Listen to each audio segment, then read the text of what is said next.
Hello दोस्तों, आप सभी का स्वागत है आपके अपने यूट्यूब चैनल सक्सेस गुरुकुल में।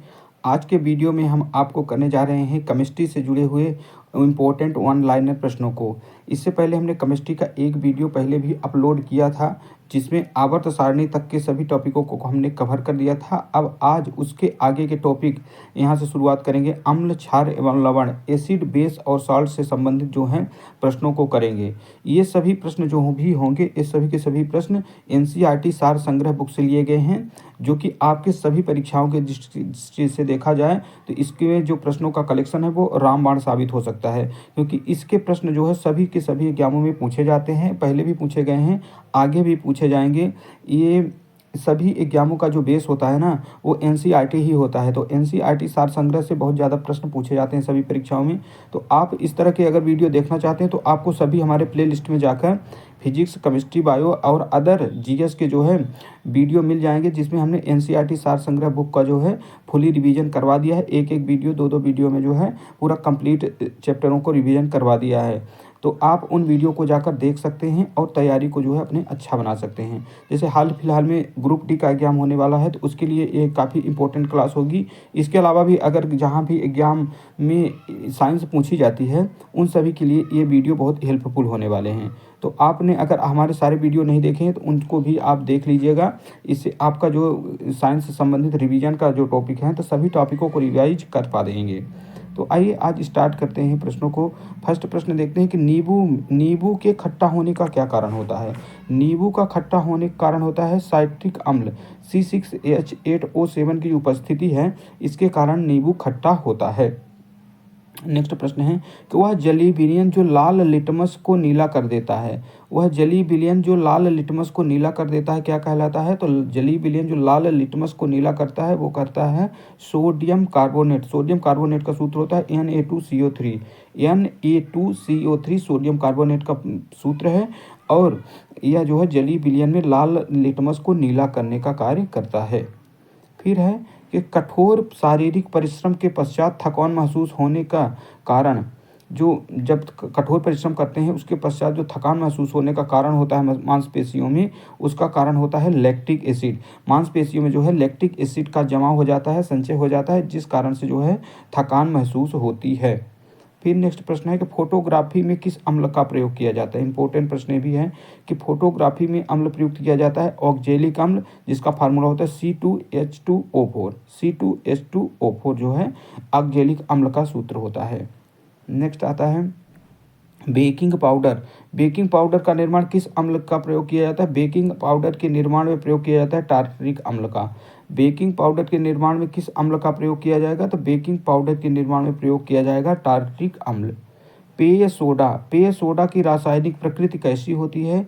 पेय सोडा जो होता है इसकी रासायनिक प्रकृति होती है एसिडिक अर्थात अम्लीय होती है। Oil of vitriol.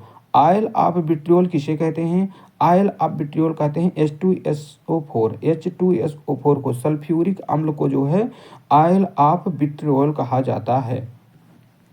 फिर है सेब। सेब में कौन सा अम्ल पाया जाता है। सेब में पाया जाने वाला अम्ल होता है मौलिक अम्ल।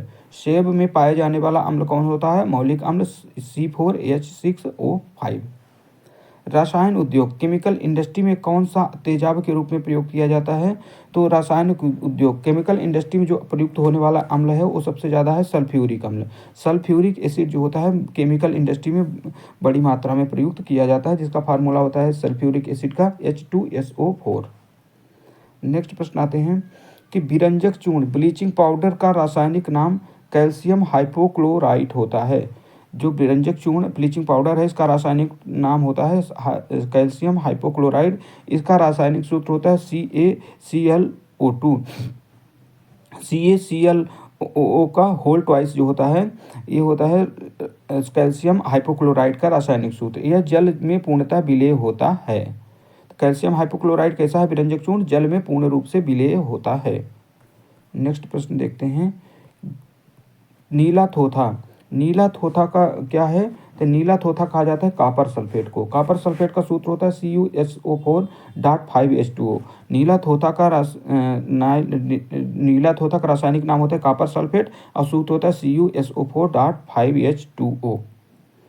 टूटी हुई हड्डियों को जोड़ने के लिए किस अम्ल का प्रयुक्त क्षारक क्या है? तो टूटी हुई जो हड्डियां होती हैं उनको जोड़ने के लिए प्रयुक्त होने वाला क्षार का प्रयोग किया जाता है कैल्शियम सल्फेट हेमीहाइड्रेट। टूटी हड्डियों को जोड़ने में कैल्शियम सल्फेट हेमीहाइड्रेट। खाने का नमक किससे बनता है? खाने का नमक जो NaCl होता है ये बनता है शक्तिशाली अम्ल और शक्तिशाली क्षार। तो शक्तिशाली अम्ल और शक्तिशाली क्षार के मिलाने से बनता है NaCl। फिर है अम्ल, ऐसा अम्ल जिसमें ऑक्सीजन अनुपस्थित होती है। एक ऐसा अम्ल जिसमें ऑक्सीजन अनुपस्थित होती है HCl हाइड्रोक्लोरिक अम्ल। फिर है अम्लीय विलयन का pH मान कितना होता है? अम्लीय विलयन का pH मान होता है 7 से कम। अम्लीय विलयन का pH मान कितना होता है? 7 से कम होता है। फिर क्षारीय भूमि सुधारक के रूप में कौन सा रसायन कार्य करता है? क्षारीय भूमि सुधारक के रूप में कार्य करता है CaSO4 कैल्शियम सल्फेट। दूध से दही बनाने के लिए किस अम्ल का प्रयोग किया जाता है? दूध से दही बनाने वाला अम्ल होता है लैक्टिक एसिड। लैक्टिक एसिड का सूत्र होता है C3H5OH। फिर है खाद्य पदार्थों के परिरक्षण हेतु किस रसायन का प्रयोग करते हैं? खाद्य पदार्थों के परिरक्षण हेतु प्रयोग होने वाला रसायन है बेंजोइक एसिड। स्वचालित वाहनों में प्रयोग होने वाली बैटरी, जो स्वचालित वाहन होते हैं उनमें प्रयोग होने वाली बैटरी में कौन सा एसिड होता है? तो स्वचालित वाहनों में एसिड होता है सल्फ्यूरिक एसिड H2SO4। फिर है मृदा में सर्वाधिक अम्ल मुक्त करने वाला तत्व कौन सा है? तो मृदा में सर्वाधिक अम्ल मुक्त करने वाला तत्व होता है अमोनियम सल्फेट। जिप्सम का रासायनिक नाम क्या होता है? जिप्सम का रासायनिक नाम होता है कैल्शियम सल्फेट। अब महत्वपूर्ण अम्लों को देखेंगे, उनके स्रोत और उनके उपयोग के बारे में देखेंगे। सिट्रिक एसिड, सिट्रिक एसिड जो होता है C6H8O7। C6H8O7 जो सिट्रिक एसिड होता है इसका प्रमुख स्रोत होता है सिट्रिक एसिड का नींबू संतरा। जो भी खट्टे पदार्थ है ना उनमें पाया जाएगा सिट्रिक। तो नींबू संतरा टमाटर में कौन सा होता है? सिट्रिक एसिड होता है। और सिट्रिक एसिड का प्रयोग कहाँ करेंगे? सिट्रिक एसिड का प्रयोग होता है धातु की सफाई करने में, खाद्य संरक्षण में, चमकदार नमक बनाने में। नेक्स्ट अब आ जाते हैं एसिटिक एसिड। एसिटिक एसिड कहाँ होता है? तो एसिटिक एसिड का स्रोत होता है सिरका। सिरका जो विनेगर होता है इसी में पाया जाता है एसिटिक एसिड। एसिटिक एसिड का सूत्र होता है CH3COOH। और इसका प्रयोग कहाँ होगा? तो उपयोग होता है इसका खाद्य पदार्थों के परिरक्षण में, खाद्य पदार्थों के प्रिजर्वेशन में जो है इसका प्रयोग किया जाता है एसिटिक एसिड। फिर आता है फार्मिक एसिड। फार्मिक एसिड कहाँ पाया जाता है? तो ये मधुमक्खियों की और चींटियों के डंक में पाया जाता है। HCOOH जो है फार्मिक एसिड का सूत्र होता है। और फार्मिक एसिड का उपयोग होता है कार्बनिक संश्लेषण रंगाई आदि में। फिर है लैक्टिक एसिड। लैक्टिक एसिड ये क्या है? ये दूध में जो पाया जाने वाला एसिड होता है। दूध दही जो खट्टे हो जाते हैं, खट्टा दूध हो या दही हो, तो दूध दही में पाया जाने वाला जो एसिड होता है वह लैक्टिक एसिड होता है। और इसका प्रयोग होता है खाद्य परिरक्षण में और फ्लेवरिंग एजेंट के रूप में, स्वाद कारक के रूप में भी इसका प्रयोग किया जाता है। फिर है एस्कर्बिक एसिड। एस्कर्बिक एसिड कहाँ पाया जाता है? एस्कर्बिक एसिड पाया जाता है पपीता में, आंवला में, ब्रोकली में। पपीता, आंवला, ब्रोकली में जो पाया जाता है एस्कर्बिक एसिड पाया जाता है। सूत्र होता है C6H8O6। और मुख्य रूप से इसका प्रयोग क्या होता है? विटामिन C के रूप में किया जाता है। आता है next tartaric acid. Tartaric acid जो होता है ये बहुत ज़्यादा खट्टा वाले पदार्थों में पाया जाता है। जैसे कि इमली होता है, इमली में पाया जाता है टार्टरिक एसिड। कच्चे जो आम होते हैं उनमें भी टार्टरिक एसिड होता है। अंगूर और अनानास में भी एसिडिक टार्टरिक एसिड होता है। टार्टरिक एसिड का फार्मूला होता है C4H6OH। C4H6OH जो होता है टार्टरिक एसिड का फार्मूला होता है। इसका मुख्य प्रयोग ये होता है खाद्य पदार्थों के प्रति ऑक्सीकारक के रूप में किया जाता है। ऑक्जेलिक एसिड, ऑक्जेलिक एसिड जो होता है मुख्य रूप से टमाटर में पाया जाता है। इसके अलावा पालक में भी ऑक्जेलिक एसिड पाया जाता है। अच्छा, ऑक्जेलिक एसिड का मेन रूप से प्रयोग जो होता है वो होता है कपड़ों का जो धुलाई होती है उनमें मुख्य रूप से किया जाता है। कपड़े की रंगाई में भी किया जाता है। बेकिंग पाउडर के रूप में होता है, फोटोग्राफी में होता है और जंग हटाने में भी इसका प्रयोग किया जाता है। Nitric acid HNO3। Nitric acid का प्रयोग होता है HNO3 फार्मूला होता है। ये मुख्य रूप से फिटकरी और सोडा में पाया जाता है। और इसका जो है इक्वारेजिया, इक्वारेजिया जिसमें जो होता है HCl और HNO3 को मिलाकर बनाया जाता है इक्वारेजिया। तो इसमें इसका प्रयोग होता है। और साथ में विस्फोटक के निर्माण में रॉकेट के ऑक्सीकारक के रूप में जो है नाइट्रिक एसिड का प्रयोग होता है। फिर एक आ जाता है और नेक्स्ट है बोरिक एसिड। बोरिक एसिड कहाँ पाया जाता है? तो बोरिक एसिड मुख्य रूप से पाया जाता है बोरेक्स में। तो ये इंपॉर्टेंट सभी एसिड जो हैं इंपॉर्टेंट हैं, क्योंकि कौन से एसिड कहाँ पाया जाता है ये भी पूछा जाता है और ये भी पूछा जा सकता है कि इनका उपयोग कहाँ किया जाता है। तो इनको आप एक बार जरूर देख लीजिए। एसिटिक एसिड कहाँ पाया जाएगा? नींबू, संतरा, खट्टे पदार्थों में। एसिटिक एसिड एसिटिक पाया जाएगा सिरका में। फार्मिक कहाँ पाया जाता है? फार्मिक पाया जाता है मधुमक्खी और चींटियों के डंक में पाया जाएगा। लैक्टिक ये खट्टे दूध और दही में पाया जाएगा। एस्कर्बिक एस्कर्बिक पाया जाएगा आंवला, पपीता और ब्रोकली में। टार्टरिक टार्टरिक जो है टार्टरिक पाया जाएगा बहुत खट्टा पदार्थों में पाया जाएगा। जो बहुत खट्टा पदार्थ होंगे उनमें कच्चे आम, अंगूर, इमली, केला, अनानास में पाया जाएगा। ऑक्जेलिक एसिड पाया जाएगा पालक और टमाटर में। और नाइट्रिक एसिड पाया जाता है फिटकरी सोडा में। अब बोरिक एसिड बोरेक्स में।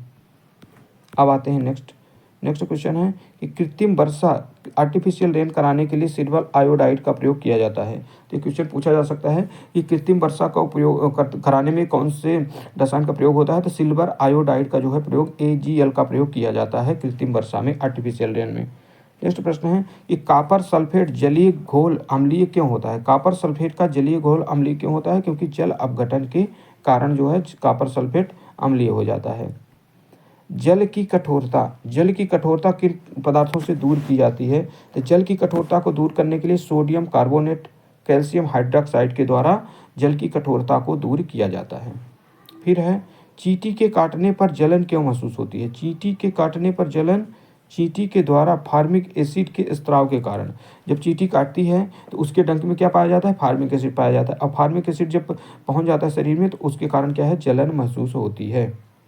फिर है कौन सा गैस अग्निशामक के रूप में प्रयोग की जाती है? अग्निशमन मतलब आग बुझाने का जो कार्य किया जाता है। आग बुझाने में किसको प्रयोग करेंगे? कार्बन डाइऑक्साइड का प्रयोग होता है। मुख में उपस्थित सलाइवा जो होता है, मुख में उपस्थित लार का पीएच वैल्यू कितना होता है? लार की पीएच वैल्यू होती है 7.5, अर्थात जो लार होता है वो क्षारीय होता है, क्योंकि 7 से अधिक क्या है? क्षारीय। 7 से कम अम्लीय होता है। अब 7 जो होता है वो उदासीन होता है।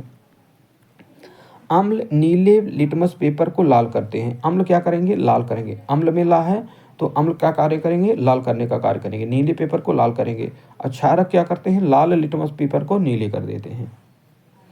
घरों में सिरका कैसे बनता है? घरों में सिरका बनता है स्टार्च के किण्वन अर्थात फर्मेंटेशन के द्वारा। स्टार्च के फर्मेंटेशन से जो है घरों में सिरका बनता है। कोका कोला में किस अम्ल की उपस्थिति के कारण खट्टा स्वाद किसके से होता है? कोका कोला में किस अम्ल की उपस्थिति के कारण खट्टा स्वाद किससे होता है? तो कोका कोला में उपस्थित होता है फास्फोरिक अम्ल। इंपॉर्टेंट प्रश्न कि कोका कोला में क्या होता है? फास्फोरिक एसिड होता है। फिर है शुद्ध जल का पीएच मान कितना होता है? शुद्ध जल का पीएच मान होता है 7। शुद्ध जल क्या होता है? ये होता है उदासीन और इसका पीएच वैल्यू होगी 7। फिर है अचार के परिरक्षण हेतु कौन सा अम्ल मिलाया जाता है? अचार के परिरक्षण में प्रयोग किया जाता है सिरका का या एसिटिक एसिड का। एसिटिक एसिड या सिरका का प्रयोग किया जाता है अचार के परिरक्षण हेतु। अम्ल एवं क्षारों की पहचान के लिए मुख्यतः किन पदार्थों का प्रयोग किया जाता है? तो अम्ल और क्षारों की पहचान के लिए मुख्य रूप से इंडिकेटर होते हैं। लिटमस पेपर होता है एक, फिर दूसरा होता है फिनोफ्लेपथीन होता है, फिर एक होता है मेथिल ऑरेंज। तो इस तरह के 3 जो क्षारक होते हैं लाल लिटमस पेपर को नीला कर देते हैं और मेथिल ऑरेंज को पीला कर देंगे और फिनोफ्थलीन को गुलाबी रंग में परिवर्तित कर देते हैं। तो क्षार क्या करते हैं? तो अगर लिटमस पेपर से जो है पहचान की जाएगी तो क्षार नीला कर देंगे, और अगर फिनोफ्थलीन से की जाएगी तो फिनोफ्थलीन को गुलाबी कर देंगे और मेथिल ऑरेंज को ये पीला कर देते हैं। तो ये इंपॉर्टेंट फैक्ट है, आपको याद रखना पड़ेगा। फिर आते हैं वायु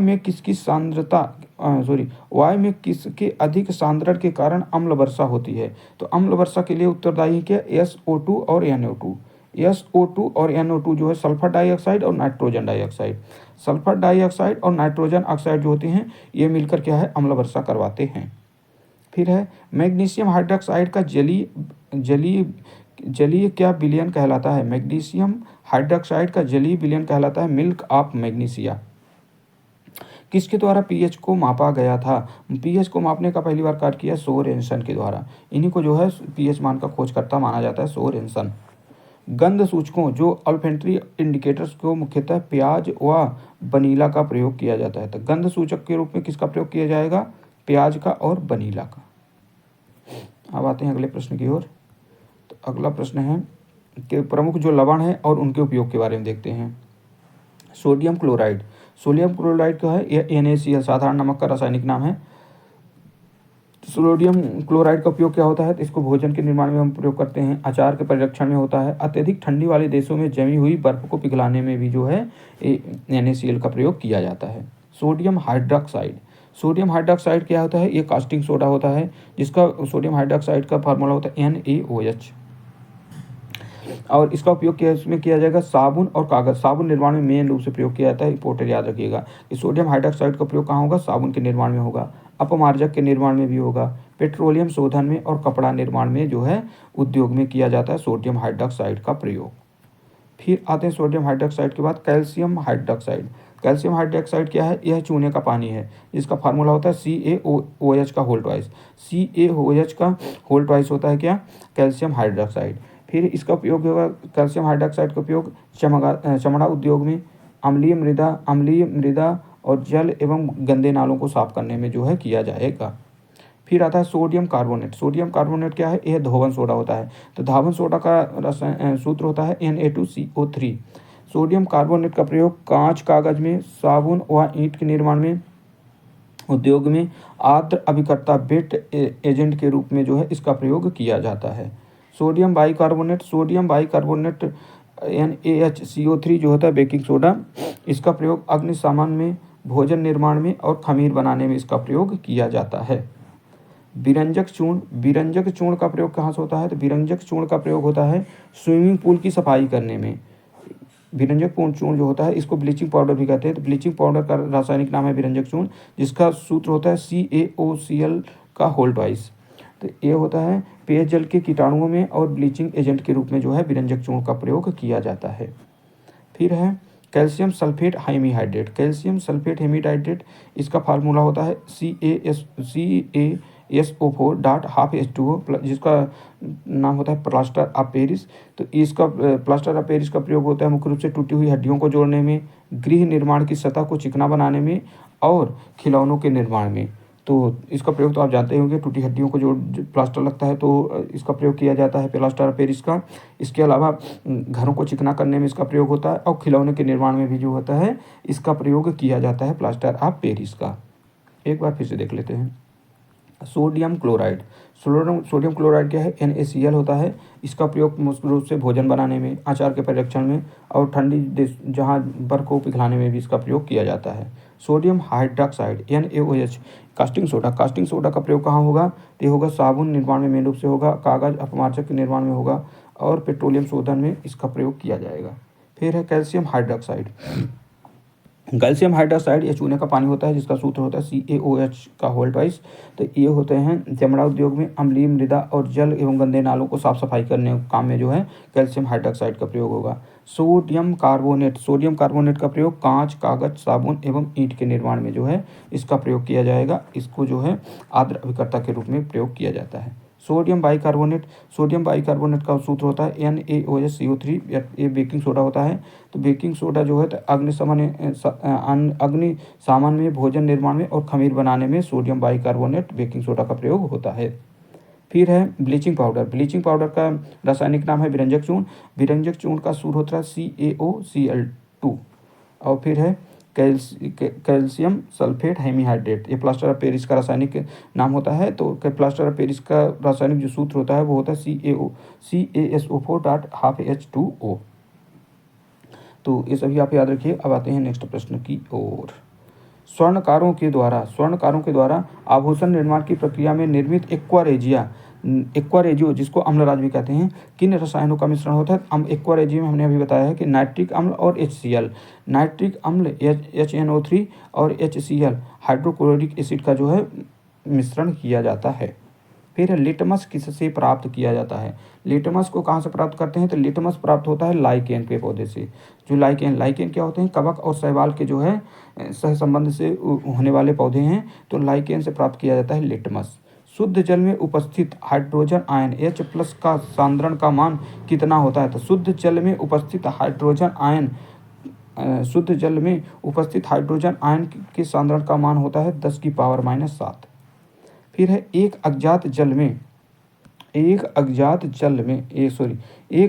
गैस में जल में शीघ्रता से घुल जाती है गैस युक्त जलीय घोल में लाल लिटमस नीला हो जाता है। यह गैस हाइड्रोजन क्लोराइड के साथ सफ़ेद धूम भी देती है, यह अज्ञात गैस कौन सी है?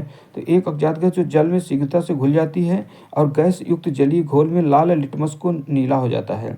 यह गैस हाइड्रोजन क्लोराइड के साथ सफ़ेद धूम भी बना देती है। तो यह गैस कौन सी है? तो यह गैस है अमोनिया ऑक्साइड, NH3 अमोनिया। अब आते हैं कुछ सामान्य पदार्थों का पीएच मान देख लेते हैं। तो समुद्री जल का जो पीएच मान होता है 8.4 होता है, ये क्षारीय है। और रक्त भी क्या होता है? 7.4। इंपॉर्टेंट ये परीक्षा में पूछा जाता है कि 7.5 होता है रक्त का पीएच मान। लार का कितना होता है? ये एसिडिक है, 7 से कम है, 6.5। दूध कितना होता है? 6.4, ये भी एसिडिक है। और नींबू जो होता है ये बहुत एसिडिक होता है, तो इसका तो 2.2, जो जितना ही 7 से कम होगा उतना एसिडिक। तो नींबू सबसे कम होता है। सिरका 2.4 होता है, शराब 2.8 होती है, और मूत्र जो होता है, यूरिन जो होता है वो 6 होता है। तो ये सभी क्या हैं? ये सभी एसिडिक होंगे। जो 8 से ज़्यादा है, 7 से ज़्यादा है, तो 7 से ज़्यादा में कौन से है? रक्त 7.4 और समुद्री जल का 8.4। अब आ जाते हैं अगले चैप्टर की ओर। अगला चैप्टर है atomic structure, valency, chemical bonding. इनसे संबंधित अब प्रश्नों को हम देखने वाले हैं। तो परमाणु में कक्षा को भरने के क्रम को किसके द्वारा नियंत्रित किया जाता है? तो परमाणु में कक्षा को भरने का जो क्रम है नियंत्रित होता है अपवाहु सिद्धांत के द्वारा। अपवाहु नियम के द्वारा जो है परमाणु के कक्षा में भरने का क्रम निश्चित होता है। फिर है वे तत्व जिनकी परमाणु संख्या Z, परमाणु संख्या को Z प्रदर्शित करते हैं, द्रव्यमान संख्या 1 भिन्न हो परंतु उनके नाभिक में न्यूट्रॉनों की संख्या समान हो। अगर न्यूट्रॉनों की संख्या समान होगी तो उसको बोलते हैं आइसो न्यूट्रॉन अर्थात सम न्यूट्रॉनिक। और जिनमें जो है प्रोटोनों की संख्या बराबर होती है तो उनको कहा जाता है समस्थानिक। तो यह है कि वे तत्व जिनकी परमाणु संख्या Z, द्रव्यमान संख्या 1 हो, नाभिक में न्यूट्रॉन की संख्या समान हो, न्यूट्रॉन की संख्या अगर समान है तो उसको बोलेंगे सम न्यूट्रॉनिक आइसोटोन्स। फिर है रासायनिक तत्व के परमाणु के संदर्भ में चुंबकीय क्वांटम संख्या किसका संबंध किससे है? तो चुंबकीय क्वांटम संख्या का संबंध होता है अभिविन्यास से, ओरिएंटेशन से। परमाणु नाभिक एटॉमिक न्यूक्लियर में कौनों के अवयव क्या होते हैं? तो परमाणु एटॉमिक न्यूक्लियस जो होता है, परमाणु नाभिक में मुख्य रूप से प्रोटॉन और न्यूट्रॉन होते हैं। तो इस तरह से अगर जो है एटॉमिक न्यूक्लियस है तो यहाँ क्या रहेगा? प्रोटॉन और न्यूट्रॉन रहेंगे, और जो है इलेक्ट्रॉन जो होते हैं वो तो बाहर होते हैं। नेक्स्ट आते हैं ऐसे परमाणु जिनमें प्रोटॉन हो गए, इलेक्ट्रॉन की संख्या समान हो परंतु न्यूट्रॉनों की संख्या भिन्न भिन्न हो, उसे समस्थानिक कहते हैं। प्रोटॉन की संख्या तो इलेक्ट्रॉन की संख्या के बराबर ही होती है। जितना ही प्रोटॉन रहेंगे उतने ही इलेक्ट्रॉन होते हैं। प्रोटॉन पॉजिटिव होते हैं, इलेक्ट्रॉन नेगेटिव होते हैं। लेकिन अगर न्यूट्रॉनों की संख्या जो होती है वो भिन्न हो जाती है तो ऐसे भिन्न हो जाती है तो उसे फिर आइसोटोप कहेंगे, समस्थानिक कहते हैं। जैसे कि हाइड्रोजन जो होता है तो हाइड्रोजन में प्रोटॉन 1 होते हैं, इलेक्ट्रॉन भी 1 होते हैं, लेकिन न्यूट्रॉन जो होते हैं 2 हो जाते हैं तो उसमें क्या बनते हैं? फिर समस्थानिक बन जाता है। तो नेक्स्ट आते हैं और भी देखेंगे प्रश्न को। हीलियम के नाभिक में क्या होते हैं? तो हीलियम के नाभिक में 2 प्रोटॉन होते हैं, 2 न्यूट्रॉन होते हैं। तो इनका परमाणु भार कितना हो जाएगा? एटॉमिक जो भार होता है, द्रव्यमान संख्या, तो हो जाएगी कितनी? 4 हो जाएगी। नेक्स्ट है प्रोटॉन और इलेक्ट्रॉन के द्रव्यमान का अनुपात कितना होता है? प्रोटॉन और इलेक्ट्रॉन के द्रव्यमान का अनुपात होता है 1837:1। प्रोटॉन और इलेक्ट्रॉन के द्रव्यमान का अनुपात होता है 1837:1। किसी एक ही परमाणु में 2 इलेक्ट्रॉन के चारों क्वांटम संख्याएं समान हो नहीं हो सकती। यह नियम किस वैज्ञानिक ने दिया? किसी एक ही परमाणु में 2 इलेक्ट्रॉनों के चारों क्वांटम संख्याएं समान नहीं हो सकती, यह कहा है पाउली ने। वह एकमात्र ऐसा कौन सा तत्व है जिसमें समस्थानिकों के नाम भिन्न भिन्न हैं? जिसके समस्थानिकों के नाम भिन्न भिन्न हैं तो वो कौन सा है? हाइड्रोजन। हाइड्रोजन के कुल 3 समस्थानिक है। पहला है प्रोटियम, दूसरा होता है ड्यूटेरियम और तीसरा होता है ट्राइटियम। प्रोटियम, ड्यूटेरियम, ट्राइटियम, ये जो है 3 समस्थानिक होते हैं हाइड्रोजन के, और तीनों का नाम ना अलग अलग है। अब यहाँ देख लेते हैं प्रमुख अपरमाणविक कणों के बारे में। तो इलेक्ट्रॉन का जो परमाणु कूलाम होता है वो कितना होता है? -1.6022 इंटू 10⁻⁻19 कूलाम होता है, आवेश होता है इलेक्ट्रॉन पर। और जो द्रव्यमान होता है ये होता है 9.1094 इंटू 10⁻31 होता है। और इसके खोजकर्ता इंपॉर्टेंट ज़्यादा यही है, ये ज़्यादा पहलू आपसे नहीं पूछी जाएगी। इलेक्ट्रॉन के खोजकर्ता कौन है? जे थॉम्सन है। प्रोटॉन के कौन है, तो प्रोटॉन के रदरफोर्ड हैं, और न्यूट्रॉन के खोज करता है चैडविक। बाकी आप चाहें तो इनका जो ये वैल्यू है आवेश का, कूलाम का, ये भी आप याद कर सकते हैं। अब आते हैं अगले प्रश्न की ओर। अगला प्रश्न है कि किस तत्व के समस्थानिकों की संख्या सर्वसे ज़्यादा है। कौन सा तत्व है जिसमें समस्थानिकों की संख्या सबसे ज़्यादा है? पोलोनियम। पोलोनियम में कुल कितने समस्थानिक है? तो पोलोनियम में कुल 33 समस्थानिक होते हैं। ब्रह्मांड में सर्वाधिक पाया जाने वाला तत्व कौन सा है? तो ब्रह्मांड में सबसे ज़्यादा पाया जाता है हाइड्रोजन। फिर है रासायनिक यौगिक की सबसे छोटी इकाई कौन सी है? रासायनिक यौगिक की सबसे छोटी इकाई होती है अणु, अर्थात रासायनिक यौगिक की सबसे छोटी इकाई होती है अणु अर्थात मॉलिक्यूल। अगर ये पूछा जाए परमाणु की सबसे छोटी इकाई क्या होती है, नहीं, परमाणु जो है तो ये किसी तत्व की सबसे छोटी इकाई होती है, लेकिन रासायनिक यौगिक की सबसे छोटी इकाई कौन सी होती है? तो वो होती है अणु। फिर है तत्व का गुणधर्म किससे निर्धारित होता है? तो तत्व का गुणधर्म निर्धारित होता है परमाणु क्रमांक, एटॉमिक नंबर से। फिर आते हैं किस मॉडल को आधुनिक भौतिकी की आधारशिला माना जाता है? कौन सा मॉडल जो आधुनिक भौतिकी की आधारशिला है? वो है नील्स बोर का मॉडल। फिर परमाणु में प्रोटॉन कहाँ स्थित होते हैं? तो परमाणु में प्रोटीन होते हैं नाभिक के भीतर। आधुनिक आवर्त सारणी किसके द्वारा प्रस्तुत की गई? आधुनिक आवर्त सारणी को प्रस्तुत किए मोसलेते। फिर है विद्युत संयोजन और सहसंयोजन बंध किसमें होते हैं? विद्युत संयोजन एवं सहसंयोजन बंध होता है सल्फर डाइऑक्साइड SO2 में। नेक्स्ट आते हैं आधुनिक रसायन विज्ञान का जनक किसे माना जाता है? आधुनिक रसायन विज्ञान का जनक माने जाते हैं एंटोनी बाय लेवोजियर को। तो लेवोजियर का नाम याद रखिएगा। लेवोजियर जो हैं ये हैं रसायन विज्ञान के जनक हैं। फिर है डाल्टन ने अणु को क्या नाम दिया था? डाल्टन ने अणु को नाम दिया था परमाणु, यौगिक परमाणु। डाल्टन ने अणु को क्या नाम दिया? तो डाल्टन ने यौगिक परमाणु नाम दिया। एक ही तत्व के परमाणुओं का विभिन्न रासायनिक विन्यास दर्शाने की प्रवृत्ति अपरूपता डिसफिगरमेंट कहलाती है। एक ही तत्व के परमाणुओं का विभिन्न रासायनिक विन्यास दर्शाने की प्रवृत्ति अपरूपता कहलाती है। बंध कोण अधिकतम किस अणु में होता है? तो बंध कोण अधिकतम होता है CO1। CO1 जो है बंध कोण जो है अधिकतम अणु होता है। हाइड्रोजन सल्फाइड का बढ़ता आयनिक लक्षण, हाइड्रोजन हाइलाइडों का बढ़ता आयनिक लक्षण क्या होता है? तो हाइड्रोजन हाइलाइड का बढ़ता आयनिक लक्षण होता है, सबसे पहले होता है HI, फिर होता है HBr, फिर HCl, फिर होता है HIF। तो यह है हाइड्रोजन हाइलाइडों का बढ़ता हुआ आयनिक लक्षण। फिर परमाणु तत्व संख्या 29 किससे संबंधित होगी? तो परमाणु संख्या जो होती है 29 आती है डी ब्लॉक के अंदर। उत्कृष्ट गैसों का संयोजकता कितनी होती है? तो जो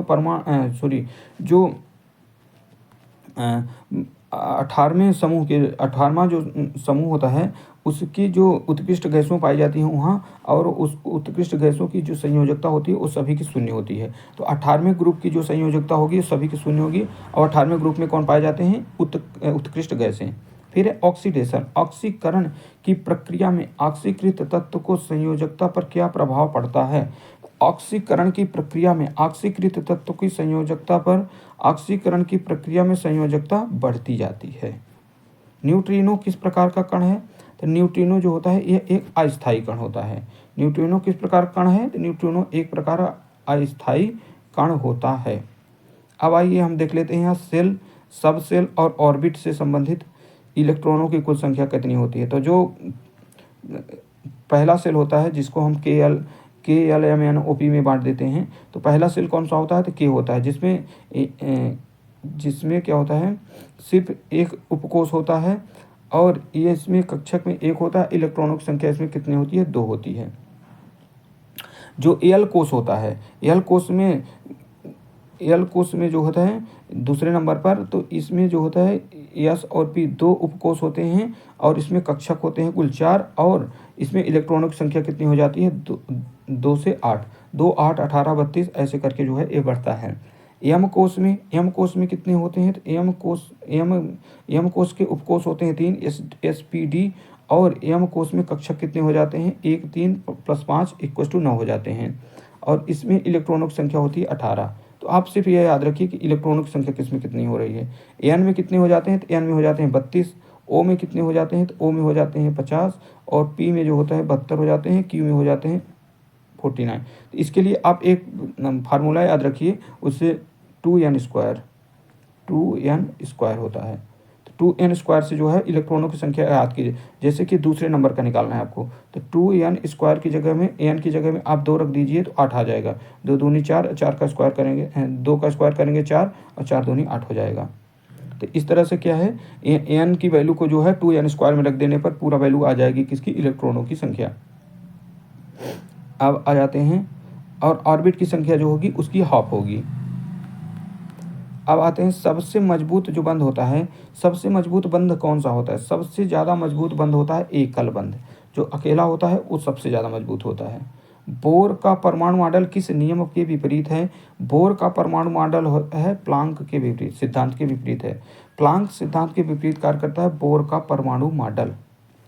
नेक्स्ट आते हैं, जब इलेक्ट्रॉन एक चुंबकीय क्षेत्र से गुजरता है तो उस पर क्या प्रभाव पड़ता है। जब इलेक्ट्रॉन एक चुंबकीय क्षेत्र से गुजरता है तो इसकी ऊर्जा और वेग में वृद्धि होती है। जब इलेक्ट्रॉन एक चुंबकीय क्षेत्र से गुजरता है तो उस पर क्या प्रभाव पड़ता है, इसकी ऊर्जा और वेग में वृद्धि होती है। संयोजकता का इलेक्ट्रॉनिक सिद्धांत किसने प्रतिपादित किया। संयोजकता का इलेक्ट्रॉनिक सिद्धांत प्रतिपादित किया कोसेल और लेविस ने। कोसेल और लेविस ने वर्ष 1916 में जो है संयोजकता का इलेक्ट्रॉनिक सिद्धांत प्रतिपादित किया। दोनों लोगों का नाम याद रखिएगा, कोसेल और लेविस।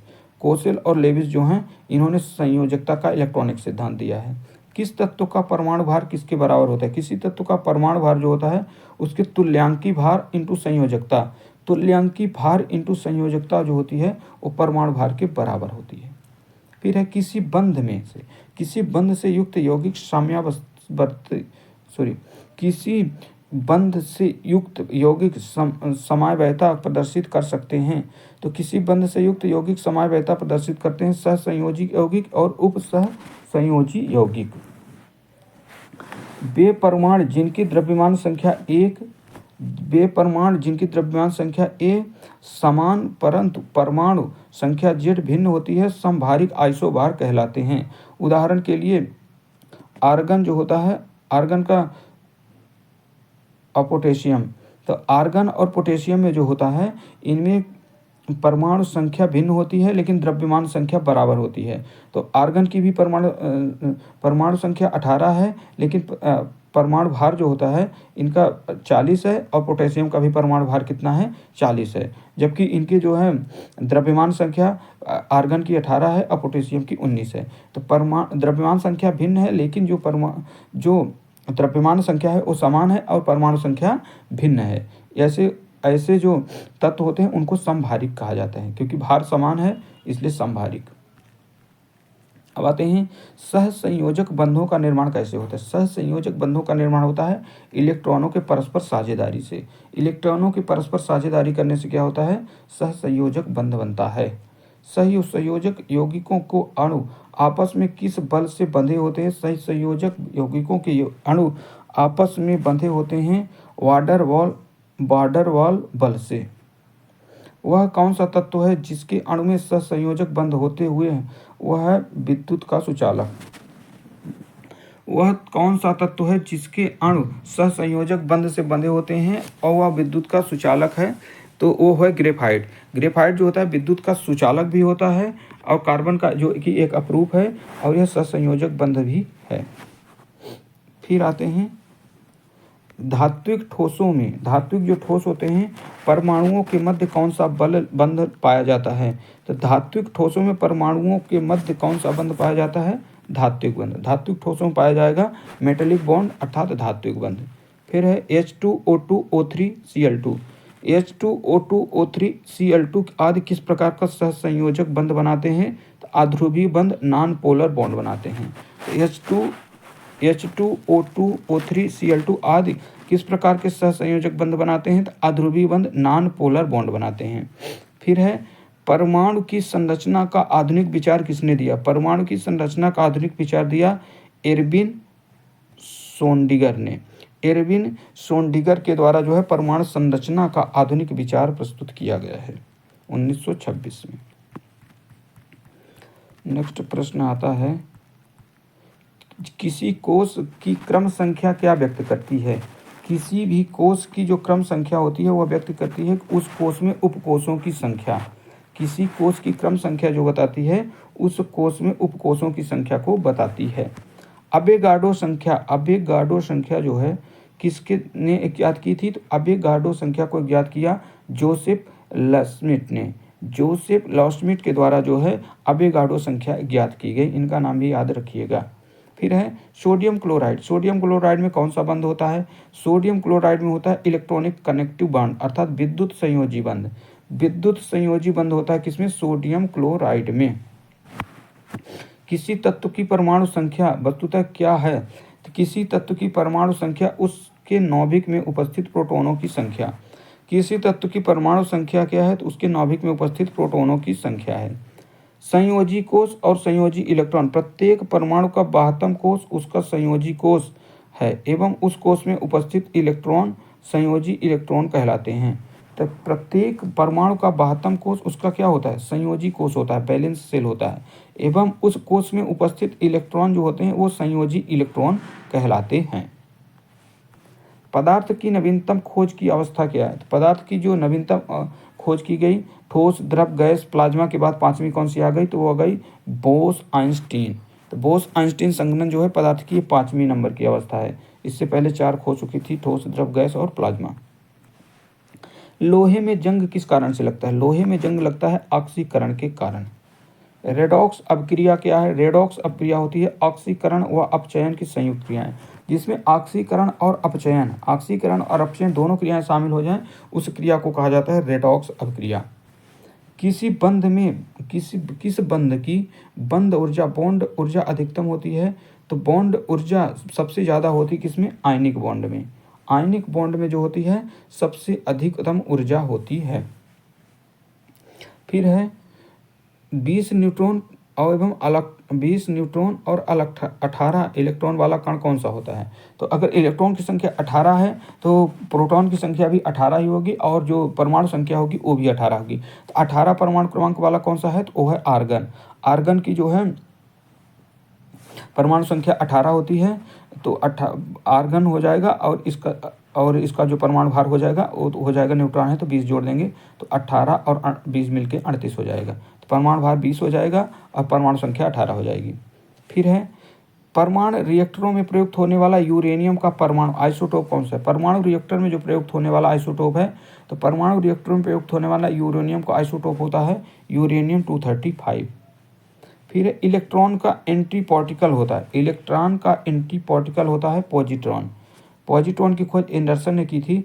इलेक्ट्रॉन का एंटी पार्टिकल होता है, ये होता है पॉजिट्रॉन। नेक्स्ट आता है रदरफोर्ड के अल्फा कणों के प्रकीर्णन सिद्धांत के अनुसार, रदरफोर्ड के अल्फा कणों के प्रकीर्णन सिद्धांत के अनुसार नाभिक के अंदर परमाणु का द्रव्यमान और आवेश रहता है। रदरफोर्ड के अल्फा कणों के प्रकीर्णन सिद्धांत के अनुसार नाभिक के अंदर परमाणु का द्रव्यमान और आवेश रहता है। किस यौगिक में विद्युत संयोजी, सहसंयोजी और उपसहसंयोजक 3 प्रकार के बंध पाए जाते हैं? किस यौगिक में विद्युत संयोजी, सहसंयोजक और उपसहसंयोजक 3 प्रकार के बंध पाए जाते हैं?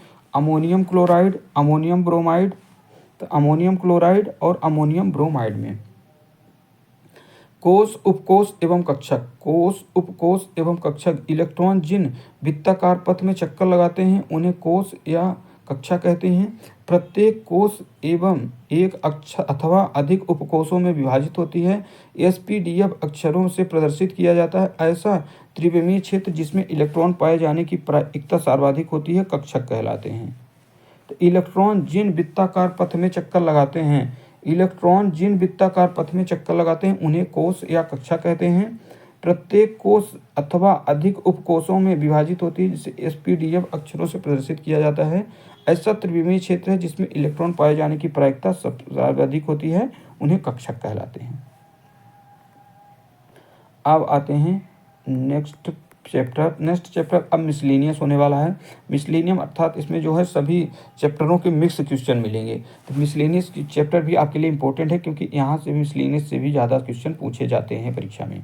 तो आइए अब देखते हैं मिसलिनियस क्वेश्चनों को कि रेडियो सक्रियता की माप किसके द्वारा की जाती है। रेडियो सक्रियता की माप की जाती है ग्रेगर काउंटर के द्वारा। ग्रेगर काउंटर के द्वारा जो है रेडियो सक्रियता की माप की जाती है। इंपॉर्टेंट प्रश्न है। सबसे अधिक दहनशील गैस कौन सी होती है। सबसे ज़्यादा जो जलने वाली गैस होती है, दहनशील होती है, वो होती है हाइड्रोजन। द्रवित पेट्रोलियम गैस एलपीजी में मुख्य रूप से कौन सी गैस होती है। तो एलपीजी में मुख्य रूप से होता है butane plus propane. Butane plus propane जो होता है एलपीजी में मुख्य रूप से होती है। किस वैज्ञानिक ने रबर के बाल्कनीकरण की प्रक्रिया का आविष्कार किया। किस वैज्ञानिक ने रबर के बाल्कनीकरण की प्रक्रिया का आविष्कार किया। Charles Goodyear. चार्ल्स गुडियर ने जो है रबर की बाल्कनीकरण की प्रक्रिया की खोज किया। अब आते हैं नेक्स्ट, नाभिकीय ईंधन न्यूक्लियर फ्यूज। न्यूक्लियर फ्यूल किससे कहते हैं। तो नाभिकीय ईंधन कहते हैं थोरियम को। थोरियम क्या है, यह न्यूक्लियर फ्यूल है। निर्जल क्रिस्टल का रासायनिक सूत्र क्या होता है। निर्जल क्रिस्टल का रासायनिक सूत्र होता है Na4 का होल ट्वाइस और SO4। फिर है N2 और H2 द्वारा अमोनिया बनाने की हैबर विधि में किस उत्प्रेरक का प्रयोग किया जाता है। तो N2H2 के द्वारा अमोनिया बनाने की हैबर विधि में उत्प्रेरक के रूप में प्रयुक्त होता है आयरन अर्थात लोहा। N2H2 के द्वारा अमोनिया बनाने की जो हैबर विधि होती है उसमें लोहा को उत्प्रेरक के रूप में प्रयुक्त किया जाता है। कॉमन गैस जो सामान्य गैस होती है समीकरण क्या होता है। तो सामान्य गैस का समीकरण होता है PV=NRT। PV=NRT। सोडा वाटर बनाने के लिए किस गैस का प्रयोग किया जाएगा। सोडा वाटर बनाने के लिए प्रयुक्त होने वाली गैस होती है CO2 कार्बन डाइऑक्साइड। स्टार्च किसका उदाहरण होता है। स्टार्च उदाहरण होता है पॉलीमर का। पॉलीमर का उदाहरण है क्या, स्टार्च। अब आइए देखते हैं प्रायोगिक क्षेत्र में अनुप्रयोग और प्रयुक्त रेडियो समस्थानिक। तो अनुसंधान प्रायोगिक क्षेत्र में एवं अनुप्रयोग देखते हैं। तो अनुसंधान में प्रयुक्त होने वाले के प्रयुक्त किया जाता है। अनुसंधान में प्रयुक्त होते हैं क्या, कार्बन 14 का प्रयोग किया जाता है। कार्बन 14 का प्रयोग क्या के लिए होता है, कार्बन आयु की गणना करने के लिए होता है। कार्बन डेटिंग जिसको बोलते हैं, कार्बन डेटिंग अर्थात कार्बन आयु की गणना करना और जीवाश्मों की आयु को पता लगाने के लिए जो है कार्बन 14 का प्रयोग किया जाता है। तो ये मुख्य रूप से समस्थानिकों का प्रयोग है। समस्थानिकों का प्रयोग देख रहे हैं। तो जो कार्बन 14 होता है इसका प्रयोग कहाँ कहाँ हो रहा है। तो ये बहुत परीक्षा पूछा जाता है कि इसका कार्बन डेटिंग में प्रयोग होता है और जीवाश्म जो मृत जीव होते हैं या वनस्पति होती है उनकी उम्र को ज्ञात करने के लिए जो है ये कार्बन डेटिंग होती है। फिर है यूरेनियम लेड आयु गणना क्या होती है। तो यूरेनियम लेड आयु की गणना में पृथ्वी एवं चट्टानों की आयु ज्ञात करने, पृथ्वी एवं प्राचीन चट्टानों की आयु ज्ञात करने में किसका प्रयोग होता है। तो होता है यूरेनियम लेड आयु गणना UPV डेटिंग विधि का। और इसमें प्रयुक्त वाला आइसोटोप कौन सा होगा, यूरेनियम 238 और PV 216। नेक्स्ट अब आते हैं रुबिडियम स्ट्रोंशियम आयु गणना। एक होती है रुबिडियम स्ट्रोंशियम आयु गणना। तो इसके द्वारा चट्टान और खनिजों की आयु ज्ञात करने के लिए प्रयोग होता है। तो इसमें होता है रुबिडियम और स्ट्रोंशियम के जो है समस्थानिक प्रयोग किए जाते हैं। फिर एक और होता है पोटेशियम आर्गन आयु गणना। पोटेशियम आर्गन डेटिंग जो होती है इसमें भूगर्भिक चट्टानों की आयु ज्ञात करने के लिए प्रयोग होता है। तो इसके लिए जो समस्थानिक है आइसोटोप है वो है K14 और आर्गन 14। K14 और आर्गन 14 का प्रयोग जो है इसके लिए किया जाता है। आप देखते हैं चिकित्सा में क्या प्रयोग है इसका, रसायन का। तो चिकित्सा में ट्रेसर के रूप में विभिन्न रोगों की जांच के लिए, चिकित्सा में जो है विभिन्न रोगों की जांच में जो है इसका प्रयोग किए जाते हैं। अब विभिन्न रोगों के उपचार में भी इसका प्रयोग किया जाता है। तो ट्यूमर की जांच में किसका प्रयोग किया जाएगा समस्थानिक का। तो ट्यूमर की जांच में प्रयोग होने वाला समस्थानिक है आर्सेनिक 74। वेरी इंपॉर्टेंट प्रश्न पूछे जाते हैं। थायराइड ग्रंथि की सक्रियता की जांच में, थायराइड से संबंधित सक्रियता की जांच करने के लिए आयोडीन 131 का प्रयोग होता है। अल्प रक्तता या क्षय रोग TB की जांच में प्रयोग किसका होता है। तो अल्प रक्तता हो गई या तो क्षय रोग TB से संबंधित, इसकी जांच के लिए होगा फ्लोरीन 59 का प्रयोग होगा। और अंगों की संरचना के अध्ययन में किसका प्रयोग होगा। तो अंगों की जो संरचना इसके अध्ययन के लिए प्रयोग होता है टेक्टेनियम 99। रक्त के प्रवाह को वेग मापने में सोडियम का प्रयोग किया जाता है। और कैंसर के उपचार में ट्यूमर को नष्ट करने में तो सबसे इम्पोर्टेंट है, कैंसर के उपचार में कौन सा आइसोटोप प्रयोग होगा, कोबाल्ट 60 का। ट्यूमर को नष्ट करने के लिए सीजियम 137 का प्रयोग होगा। अस्थिर रोगों को हड्डियों से संबंधित उपचार के लिए फास्फोरस 32 का आइसोटोप प्रयोग किया जाता है।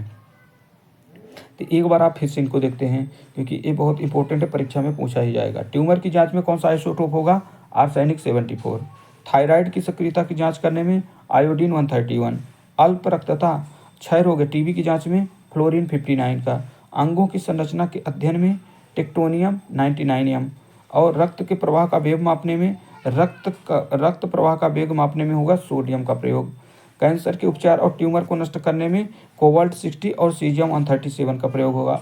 अस्थिर रोगों के उपचार में हड्डियों के उपचार में होगा फास्फोरस 32 का प्रयोग किया जाएगा। अब आते हैं कृषि के क्षेत्र में देखते हैं। तो कृषि के क्षेत्र में क्या है, इसका प्रयोग है, रसायनों का प्रयोग होता है, खाद्य संरक्षण में होता है, पादप उर्वरक के परिरक्षण में होता है और उर्वरक के रूप में होता है। तो अनाज सब्जी मछली आदि को लंबे समय तक संरक्षित रखने के लिए किसका प्रयोग करेंगे, गामा किरणों को।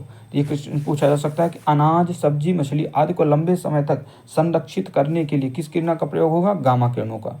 पौधों में उर्वरक के प्रभाव की जांच करने में पौधों में उर्वरकों के प्रभाव की जांच के लिए प्रयोग होगा कार्बन 14। प्रकाश संश्लेषण की प्रक्रिया के अध्ययन में फास्फोरस 32 का प्रयोग होगा। तो अनाज सब्जी मछली आदि को लंबे समय तक संरक्षित करने में गामा किरणों का प्रयोग करेंगे। पौधों में उर्वरक के प्रभाव की जांच करने के लिए कार्बन 40 का प्रयोग करेंगे। प्रकाश संश्लेषण की प्रक्रिया का अध्ययन करने के लिए फास्फोरस 32 का प्रयोग करेंगे। फिर है उद्योग में पेट्रोलियम भंडारों की खोज में, तेल के रिसाव की जांच में, नाभिकीय ईंधन के रूप में, मृदा के अध्ययन में जो है उद्योग में भी इसका प्रयोग किया जाता है। तो उद्योग में तेल की कुओं की अवस्थिति ज्ञात करने में, धातु एवं चादरों की समान मोटाई की जांच करने के लिए किसका प्रयोग होगा, अमेरिकियन 241 का प्रयोग किया जाएगा। तेल के कुओं के अध्ययन और पाइपलाइनों के रिसाव का पता लगाने के लिए, तेल कुओं का अध्ययन करने के लिए और पाइपलाइनों के रिसाव का पता लगाने के लिए सोडियम 24 का प्रयोग। नाभिकीय ऊर्जा संयंत्र एवं जलयानों प्रणोदक प्रणाली के ईंधन के रूप में तो इसका होगा यूरेनियम। तो ईंधन की जहाँ बात आ गई नाभिकीय ईंधन की, वहाँ यूरेनियम 35। फिर मृदा में नमी का ज्ञात करने में, सड़क एवं भवनों के निर्माण में किसका प्रयोग किया जाएगा, तो मृदा की नमी की मात्रा ज्ञात करने में, सड़क एवं भवनों के निर्माण में होगा कैलिफोर्नियम 252 का प्रयोग। अब आते हैं नेक्स्ट प्रश्न देखते हैं कि जंग लगने पर लोहे के भार पर क्या प्रभाव पड़ता है। जंग लगने पर लोहे के भार में क्या होता है, वृद्धि होती है, लोहे का भार बढ़ता जाता है। मूत्रालयों जो यूरिनियल होते हैं वहाँ से गंध आने का मुख्य कारण क्या होती है, तो जो बाथरूम होते हैं वहाँ से गंध आने का मुख्य कारण होता है मूत्र में अमोनिया की उपस्थिति।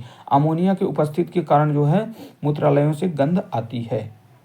कार्बन नैनो ट्यूब्स CNTS का आविष्कार किसने किया, कार्बन नैनो ट्यूब्स का आविष्कार किया IG मान ने। IG मान के द्वारा जो है कार्बन नैनो ट्यूब्स का आविष्कार किया गया। एल्यूमिनियम फास्फाइड का प्रयोग कीटनाशक के रूप में किया जाता है। एल्यूमिनियम फास्फाइड का प्रयोग जो होता है पेस्टिसाइड के रूप में किया जाता है।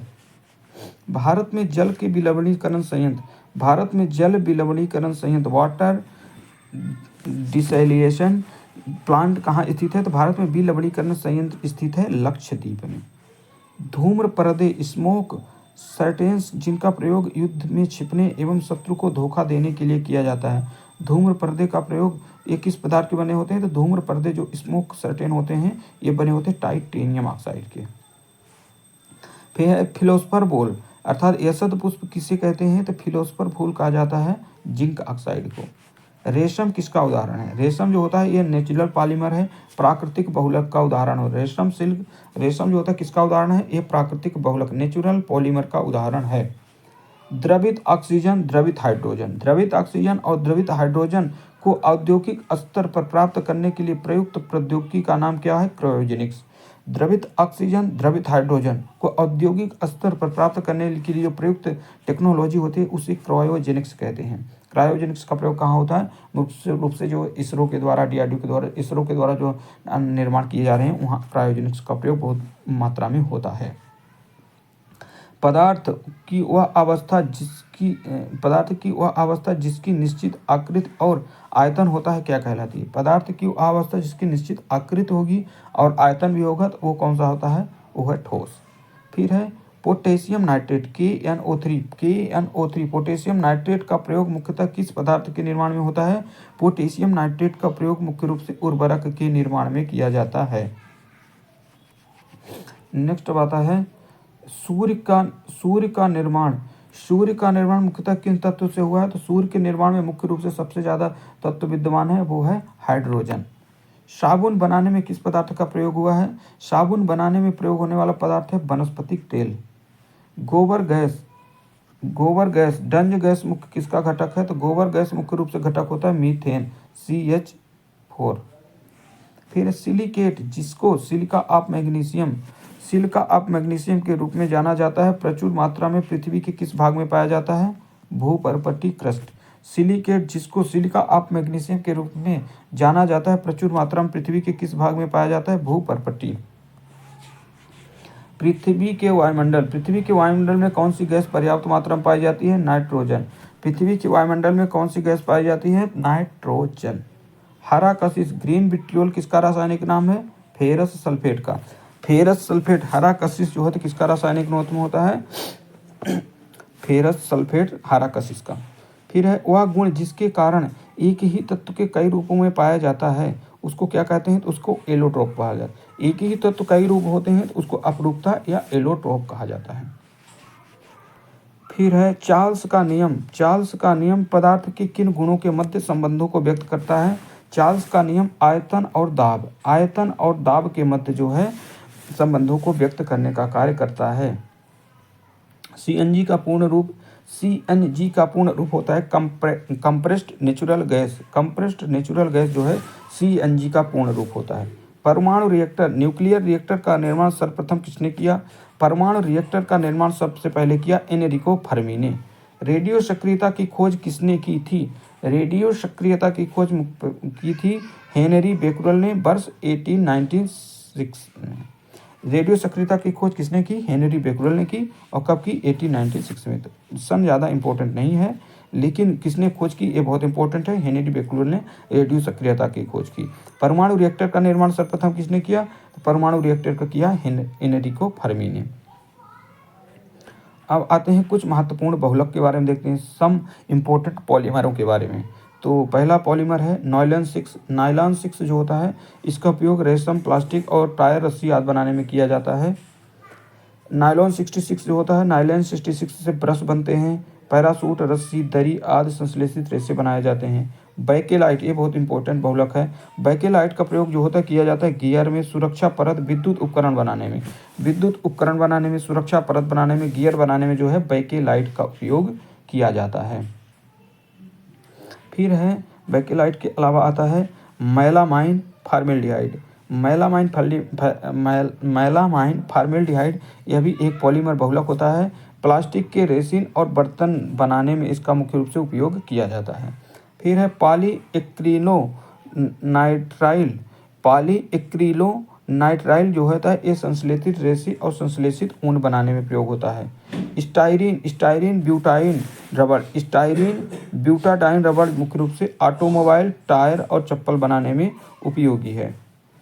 फिर है नाइट्राइल रबर जो है सीले बनाने में, टैंक के अस्तर बनाने में नाइट्राइल रबर का उपयोग किया जाता है। फिर है और अगला पॉलीमर आता है बहुलक पॉलीइथाइलेट एक्राइलेट। तो सभी को ज़्यादा याद रखने की जरूरत नहीं है, कुछ इंपॉर्टेंट मैं बता देता हूँ। टेरिलीन का याद रखिए। टेरिलीन जो है रेसे, बेल्ट और तार बनाने में, टेंट बनाने, टेरिलीन से क्या बनता है? रेसे बनते हैं, बेल्ट बनता है, तार बनता है। फिर है पॉलीथीन से क्या है? विद्युत रोधक, पैकिंग और घरों तथा प्रयोगशाला में इसका पॉलीथीन का उपयोग होता है। टेफ्लॉन बहुत इंपॉर्टेंट है क्योंकि टेफ्लॉन से बनाए जाते हैं विद्युत रोधक बर्तन वाले लेपन में, खाने के बर्तनों के लेपन में जो है टेफ्लॉन का प्रयोग होता है, यह विद्युत रोधक है। फिर है पॉलीविनाइल क्लोराइड से क्या बनते हैं? इससे रेनकोट बनता है, बैग बनता है, फर्श बनता है, चमड़े के कपड़े बनते हैं। पॉलीस्टाइरीन से बनता है। विद्युत रोधक, पैकिंग पदार्थ, खिलौने तथा घरेलू वस्तुएं बनती हैं। तो ये भी प्रश्न पूछे जाते हैं कि इसका बहुलक का जो है उपयोग कहाँ होता है। तो कोई सा दे दिया कि इसका उपयोग किस बहुलक का किया जाएगा, तो अब ऑप्शन में जब 4 बहुलक दे दिए जाएंगे, पॉलीमर दे दिए जाएंगे, तो वहाँ बहुत कन्फ्यूजन हो जाएगा। अब आइए इंपॉर्टेंट और प्रश्नों को देखें कि किस ईंधन का ऊष्मीय मान सर्वाधिक होता है। ऊष्मीय मान जो सबसे ज़्यादा ज्वलनशील होता है वो कौन सा है? हाइड्रोजन सबसे ज़्यादा ज्वलनशील है, उसी का ऊष्मीय मान सबसे ज़्यादा होता है। सड़कों पर प्रकाश के लिए सोडियम वाष्प लैंप का प्रयोग किया जाता है, क्योंकि इनका जो प्रकाश एक वर्णी पीली रोशनी होता है, पानी की बूंदों से गुजरने पर विभक्त नहीं होता है। तो सड़कों पर प्रकाश के लिए किसका प्रयोग किया जाता है? सोडियम वाष्प लैंपों का प्रयोग किया जाता है, क्योंकि इनका जो प्रकाश होता है पीली रोशनी, ये पानी की बूंदों से गुजरने पर विभक्त नहीं होता है। फिर आता है फोटोग्राफी में किस रासायनिक यौगिक का प्रयोग किया जाता है। फोटोग्राफी में प्रयोग होने वाला यौगिक होता है सिल्वर ब्रोमाइड AgBr का प्रयोग फोटोग्राफी में रासायनिक यौगिक के रूप में किया जाता है। फिर है यूरिया नाइट्रोजन लगभग कितना प्रतिशत होता है। यूरिया में नाइट्रोजन का प्रतिशत होता है 46%, यहाँ 47 दिया है, तो 46% जो होता है यूरिया में नाइट्रोजन का प्रतिशत होता है। तंबाकू में कौन सा विषाक्त पदार्थ पाया जाता है।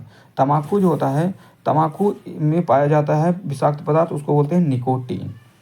पीईएम का संक्षिप्त रूप क्या है, तो प्रोटीन एनर्जी माल न्यूट्रिशन जो होता है, प्रोटीन एनर्जी माल न्यूट्रिशन पीईएम का संक्षिप्त रूप है। जल का क्वथनांक अधिक क्यों होता है। जल का क्वथनांक अधिक क्यों होता है? इसके अणु हाइड्रोजन बंध से बंधे होते हैं। जल का क्वथनांक अधिक क्यों होता है? इसके अणु हाइड्रोजन बंध से बंधे होते हैं। मच्छर रोधी कॉइल में पायरेथ्रिन, इलेथ्रिन आदि रसायन प्रयोग किए जाते हैं, एक बीजी पौधे से प्राप्त होते हैं। तो मच्छर रोधी कॉइल में क्या क्या प्रयोग होता है?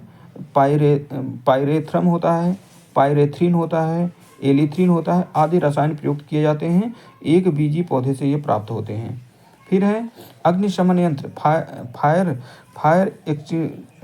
अग्निशमन यंत्र जो होता है, इसमें कौन सी गैस प्रयोग की जाती है? तो अग्निशमन यंत्र में प्रयोग होगी कार्बन डाइऑक्साइड जो है आग बुझाने का कार्य करती है। फिर है रासायनिक उर्वरक के निर्माण में नाइट्रोजन, फास्फोरस व पोटेशियम प्रमुख संघटकों के रूप में तथा सल्फर, मैग्नीशियम, कैल्शियम द्वितीय संघटकों के रूप में उपयोग किए जाते हैं। तो रासायनिक उर्वरक के निर्माण में नाइट्रोजन, फास्फोरस, पोटेशियम जो हैं, ये जो है प्रमुख संघटक हैं, नाइट्रोजन, फास्फोरस और पोटेशियम, जबकि जो सल्फर, मैग्नीशियम, कैल्शियम और ये हैं, ये सेकेंडरी संघटक होते हैं। चूहा विष के रूप में प्रयुक्त रसायन कौन है? तो चूहा को जो विष के रूप में प्रयुक्त होने वाली दवाई आती है, उसमें होता है जिंक फॉस्फाइड का प्रयोग होता है। मानव द्वारा निर्मित प्रथम संश्लिष्ट रेशा कौन सा है? तो मानव के द्वारा निर्मित प्रथम संश्लिष्ट रेशा कौन सा होता है? तो वो होता है रियोन। मानव के द्वारा निर्मित प्रथम संश्लिष्ट सिंथेटिक फाइबर जो बना था वो था रियान का नाम याद रखिएगा।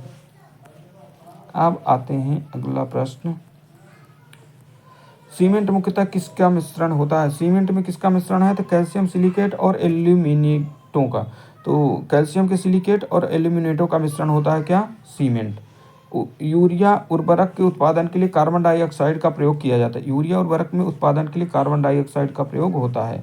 अमोनियम सल्फेट क्या है? एक मिश्रित उर्वरक होता है। अमोनियम सल्फेट एक मिश्रित उर्वरक होता है। पसीना रोधी उत्पादों में सामान्यतः कौन सा रसायन उपस्थित होता है? तो जो पसीना रोधी उत्पाद बनाए जाते हैं उनमें प्रयोग होता है एल्युमिनियम यौगिक। मानव अस्थियों में सर्वाधिक मात्रा में कौन सा लवण होता है? Calcium phosphate. फिर है जेली के निर्माण में कौन सा फल सर्वाधिक उपयुक्त है? जेली के निर्माण करने के लिए सबसे उपयुक्त फल होता है अमरूद। संयुक्त राष्ट्र संघ ने वर्ष 2011 को किस रूप में मनाए जाने का निर्णय लिया? संयुक्त राष्ट्र ने वर्ष 2011 को अंतर्राष्ट्रीय रसायन विज्ञान वर्ष। नेक्स्ट आता है कि पादपों की वृद्धि हेतु आवश्यक खनिज तत्व, पादपों की वृद्धि हेतु आवश्यक पोषक तत्वों में देख लेते हैं। तो हाइड्रोजन है, calcium, oxygen, manganese, nitrogen, carbon, phosphorus, potassium, zinc, magnesium, sulphur, iron, copper, boron, molybdenum और क्लोरीन। तो 16 जो होते हैं ये मुख्य रूप से आवश्यक तत्व किसके लिए होते हैं? पादपों के लिए होते हैं। साबुन का निर्माण किस विधि क्या है? साबुन निर्माण की विधि को बोला जाता है साबुनीकरण। वायु का अकार्बनिक गैसीय प्रदूषण कौन सा है? वायु का अकार्बनिक गैसीय प्रदूषण हाइड्रोजन सल्फाइड। डीजल की गुणवत्ता किसके द्वारा प्रदर्शित की जाती है? डीजल की गुणवत्ता को प्रदर्शित करते हैं C10 संख्या। C10 संख्या जो होती है डीजल की गुणवत्ता को प्रदर्शित की जाती है। कांच को रंग प्रदान करने वाले पदार्थ को देख लेते हैं। रंग देने वाले पदार्थ, कांच का रंग, तो रंग देने वाला पदार्थ कौन सा है? Potassium dichromate. पोटेशियम डाइक्रोमेट कौन कौन सा रंग देता है? तो ये हरा देगा, हरा पीला। हरा और हरा पीला रंग कांच में रंग देने के लिए पोटेशियम डाइक्रोमेट। क्यूप्रस लवण, क्यूप्रस लवण देता है लाल रंग का। क्यूप्रस लवण कौन सा रंग प्रदान करता है? लाल रंग। कैडमियम सल्फाइड, कैडमियम सल्फाइड करता है नींबू जैसा या पीला। कार्बन के द्वारा प्रदान किया जाता है रंग कहरुआ। कोबाल्ट ऑक्साइड प्रदान करता है गहरा नीला। फिर है सोडियम क्रोमेट या फेरस ऑक्साइड। सोडियम क्रोमेट या फेरस ऑक्साइड के द्वारा हरा रंग। फिर है रंग देने वाले पदार्थ। रंग देने वाले पदार्थ में सिलेनियम ऑक्साइड कौन सा रंग देता है? सिलेनियम ऑक्साइड देता है नारंगी लाल। फेरिक लवण, सोडियम यूरेनेट, फेरिक लवण और सोडियम यूरेनेट प्रदान करता है प्रतिदीप्तशील पीला। गोल्ड क्लोराइड या पर्पिल ऑफ कर्सियल इसके द्वारा होता है रूबी जैसा लाल। क्यूप्रस ऑक्साइड, कैडमियम सल्फाइड इसके द्वारा चटक लाल। और क्यूप्रस लवण के द्वारा पीकॉक नीला। ज़्यादा इंपॉर्टेंट नहीं है, इसको आप चाहें तो स्किप भी कर सकते हैं क्योंकि ये परीक्षा बहुत पूछा नहीं जाता है। फिर भी कुछ चीज़ों का याद रखिए। क्यूप्रस लवण के द्वारा लाल रंग, और कार्बन के द्वारा कहरुआ रंग, और सोडियम क्रोमेट या फेरस ऑक्साइड के द्वारा हरा रंग प्रदान करता है। भूपर्पटी में सर्वाधिक मात्रा में ऑक्सीजन है। ऑक्सीजन का परसेंट कितना है? 46% है। और सिलिकॉन का परसेंट कितना है? 27% या 28% की उपस्थित है। अब आते हैं किसमें? प्रमुख थर्मोप्लास्टिक उपयोग देख लेते हैं। तो प्रमुख थर्मोप्लास्टिक में पॉलीथीन भी क्या एक थर्मोप्लास्टिक है। तो इसके द्वारा क्या बनाया जाता है? पॉलीथीन से पाइप बनती है, कुर्सी बनती है, मेज बनते हैं, थैले, बोतल, खिलौने आदियों का निर्माण होता है। फिर है पॉलीविनाइल क्लोराइड। पॉलीविनाइल क्लोराइड से क्या बनती है? पाइप बनती है, बैग बनते हैं, खिलौने बनते हैं, रक्त रखने वाले जो बैग बनाए जाते हैं उनके निर्माण में जो पॉलीविनाइल क्लोराइड का प्रयोग होता है। फिर पॉलीस्टाइरीन का प्रयोग। पॉलीस्टाइरीन में क्या होता है? खाना रखने वाले कंटेनर बनते हैं, खाने की प्लेटें बनते हैं, CD केस बनते हैं, रेडियो एवं TV के जो कैबिनेट होते हैं उनके निर्माण में पॉलीस्टाइरीन का प्रयोग होता है।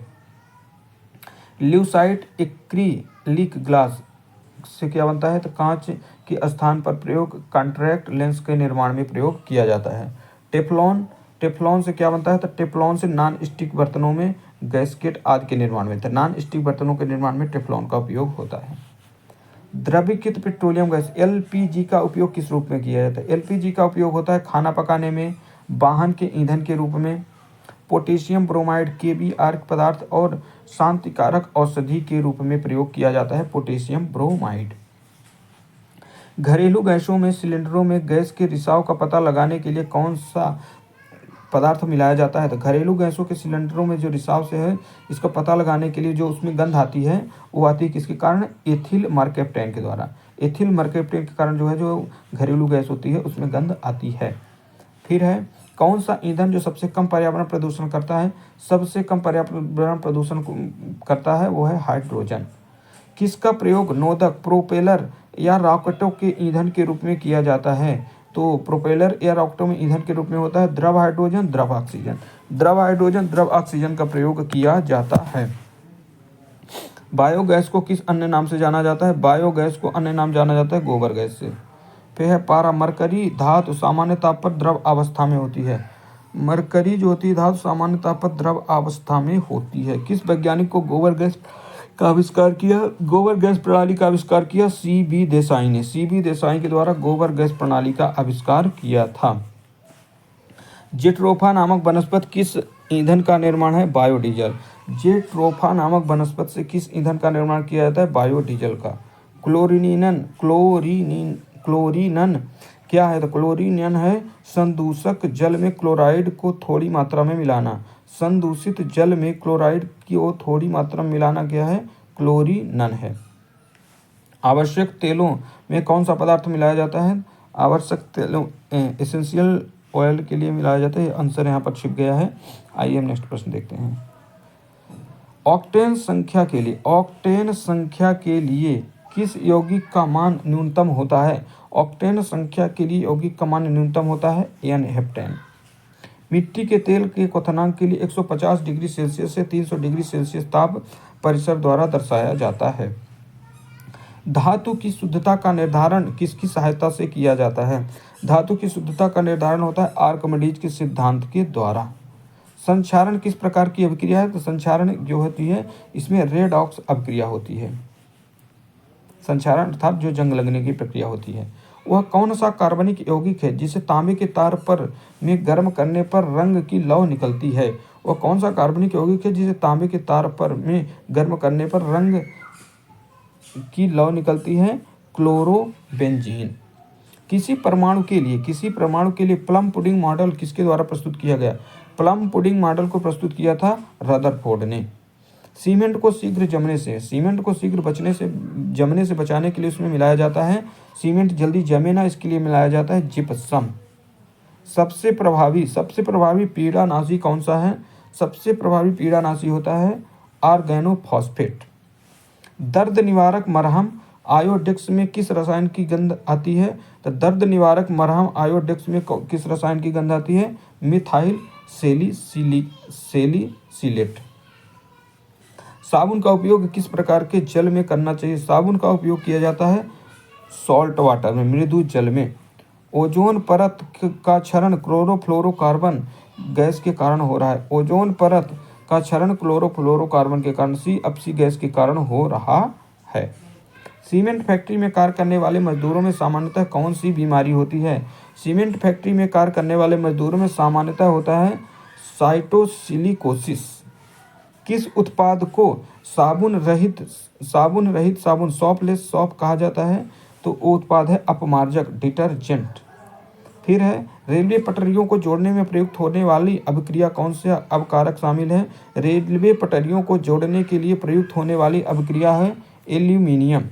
सामान्य उर्वरक में कौन से 3 प्रमुख तत्व होते हैं? सामान्य उर्वरक में 3 प्रमुख तत्व होते हैं nitrogen, potassium, phosphorus. Nitrogen, potassium और फास्फोरस जो होते हैं 3 प्रमुख तत्व होते हैं। उर्वरकों में कौन सा कैल्शियम लवण के रूप में प्रयोग किए जाते हैं? उर्वरकों कैल्शियम लवण के रूप में कैल्शियम सल्फेट का प्रयोग किया जाता है। नेक्स्ट अब आते हैं अगला। अब यहाँ हम देखेंगे प्रमुख रसायन विज्ञान से संबंधित खोज आविष्कारों के बारे में। तो इसमें रसायन विज्ञान से संबंधित महत्वपूर्ण खोज एवं आविष्कारों के बारे में दिया गया है। तो प्रमुख खोज और प्रमुख खोजकर्ताओं के बारे में देख लेते हैं। तो खोज इलेक्ट्रॉन के खोजकर्ता कौन है? इलेक्ट्रॉन के खोजकर्ता है J.J. थॉमसन। न्यूट्रॉन के खोजकर्ता हैं जेम्स चैडविक। पॉजिट्रॉन के खोजकर्ता हैं कार्ल एंडरसन। फिर है परमाणु क्रमांक किसने दिया है? आधुनिक दिया है परमाणु मोजले के द्वारा। द्रव्यमान संरक्षण का नियम दिया है लेवोइजियर के द्वारा। गुणित अनुपात का नियम दिया डाल्टन महोदय ने। फिर है सापेक्षता का सिद्धांत और द्रव्यमान ऊर्जा संरक्षण सिद्धांत। सापेक्षता का सिद्धांत, द्रव्यमान ऊर्जा संरक्षण सिद्धांत आइंस्टीन के द्वारा। गैसों का विसरण नियम दिया ग्राहम ने। चार्ल्स ने दिया। आधुनिक आवर्त सारणी मोजले ने। आधुनिक आवर्त सारणी किसने दिया? मोजले ने। फिर है त्रिक नियम दिया है डोवे राइनर ने। क्वांटम सिद्धांत को दिया है मैक्स प्लांक ने। अपवर्जन सिद्धांत किसने दिया? पाउली ने। तरंग यांत्रिकी सिद्धांत दिया डी ब्रोगली ने। क्रमिक रचना नियम अपबाहु के द्वारा। क्रमिक रचना नियम किसने दिया? अपबाहु ने। कृत्रिम रेडियो सक्रियता दिया जूलियट ने। फिर है वर्ग विस्थापन नियम दिया CD व फ्रॉजॉन ने। तनुता नियम दिया ओस्टवाल्ड ने। विद्युत अपघटन का नियम दिया है फैराडे ने। सहसंयोजकता किसने दिया? लुईस ने। सहसंयोजकता का नियम दिया है लुईस ने। pH मापक्रम सोरेनसन ने।